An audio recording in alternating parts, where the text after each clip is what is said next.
جہاں تک آپ کے مہدی والے سوال کا تعلق ہے اس کا بڑا واضح جواب موجود ہے۔ آپ نے فرمایا کہ مہدی کے متعلق آل رسول میں سے ہونا بھی ظاہر ہے، درست ہے، لیکن پوری روایتیں آپ نے پیش نظر نہیں رکھی غالباً۔ میں آپ کو بتاتا ہوں، آل رسول یا اہل بیت ہونا دو معنی رکھتا ہے، ایک روحانی اور ایک خون کے رشتے سے، اور یہ دونوں معنی قرآن سے ثابت ہیں۔ مثلا حضرت نوح کا بیٹا کہلانے کے باوجود اس کے متعلق اللہ فرماتا ہے انہ لیس من اہلک، وہ تیرے اہل بیت میں نہیں ہے۔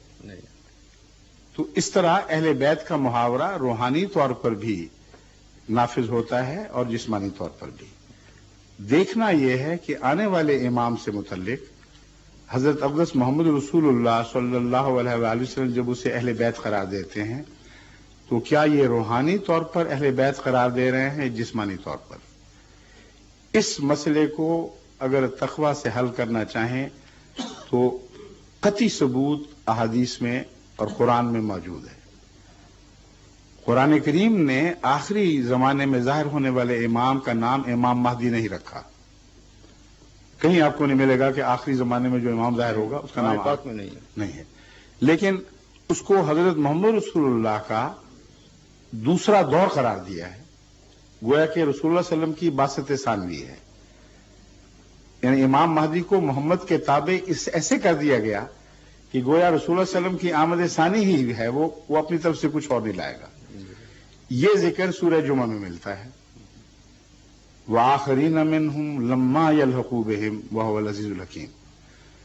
محمد رسول اللہ علیہ وسلم کی بعثت کے بعد فرمایا آخرین میں بھی یہی رسول مبعوث ہوگا، ابھی وہ نہیں ملے، یعنی زمانے کا فاصلہ ہے۔ ذالک فضل اللہ ہے، یہ اللہ کا فضل ہے، یوتی ہے من یشاء، جس سے پتہ چلتا تھا کہ محمد رسول از خود دوبارہ نہیں آئیں گے، آپ کا ایک نمائندہ آئے گا جو لقب کے طور پر محمد کے تابع ہونے کی وجہ سے محمد کی آمد کہلائے گا، لیکن یہ اللہ کا فضل ہے، جسے چاہے دے دے۔ یہ جو آیت نازل ہوئی ہے اس لیے سوال پیدا ہوتے ہیں۔ سوال یہ ہے کہ حضرت محمد رسول اللہ صلی اللہ علیہ وآلہ وسلم نے ان سوالات کا خود حل فرمایا کہ نہیں؟ اگر قطعی طور پر ثابت ہو کہ رسول اللہ صلی اللہ علیہ وسلم نے اس کا حل فرما دیا اور اس میں وہ آپ کے مہدوی آل بیت کا ذکر بھی مجمل طور پر شامل ہو تو بات زیادہ وضاحت سے کھل جائے گی۔ ایک منٹ سن لیجیے۔ جب یہ آیت پڑھی گئی تو حضرت محمد رسول اللہ علیہ وسلم کے ساتھ دوسرے صحابہ بیٹھے ہوئے تھے، ان میں سے ایک نے سوال کیا کہ کن لوگوں کا ذکر ہے؟ آخرین منہم لما یلحقوا بہم، کہ بعثت ثانیہ ایسے لوگوں میں ہوگی جو ابھی تک نہیں ملے اولین سے۔ اس کا جواب رسول اللہ صلی اللہ علیہ وسلم نے یہ دیا، بخاری کی حدیث ہے، شیعہ حدیثوں میں بھی اس کو تسلیم کیا گیا ہے، یہ وہ حدیث ہے جو سنی شیعہ سب میں متفق ہے ایمانوں میں۔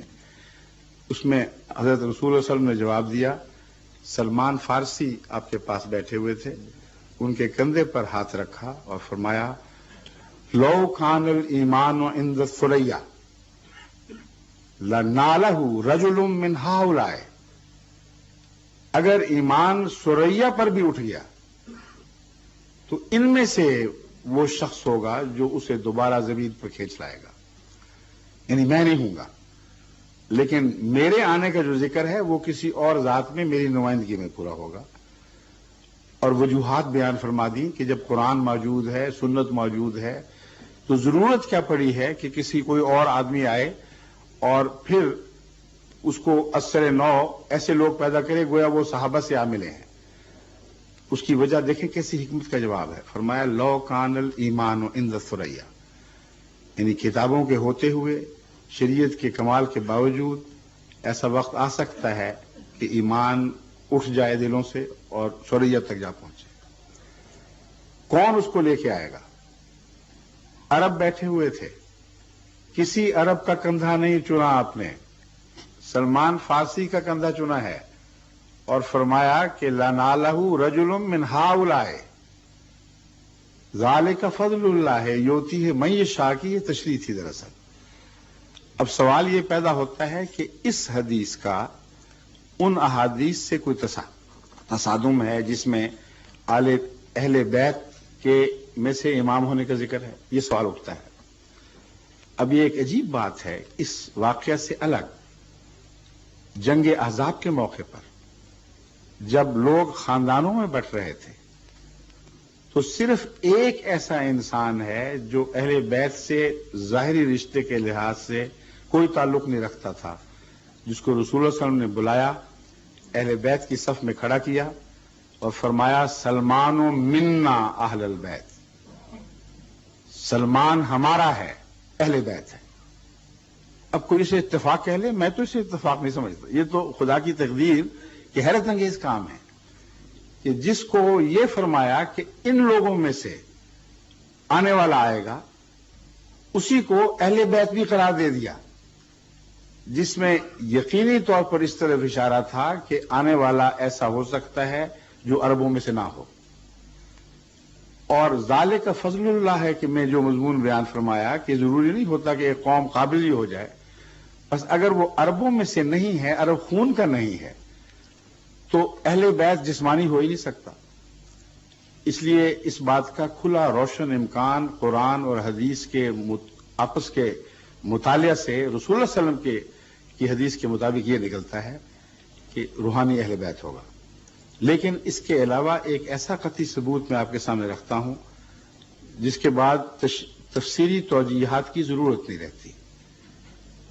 تمام علماء جو مہدی کی آمد کے قائل ہیں اس بات کے بھی قائل ہیں کہ مہدی کے ہوتے ہوئے اسی زمانے میں مسیح کا نزول ہوگا. کوئی اختلاف نہیں.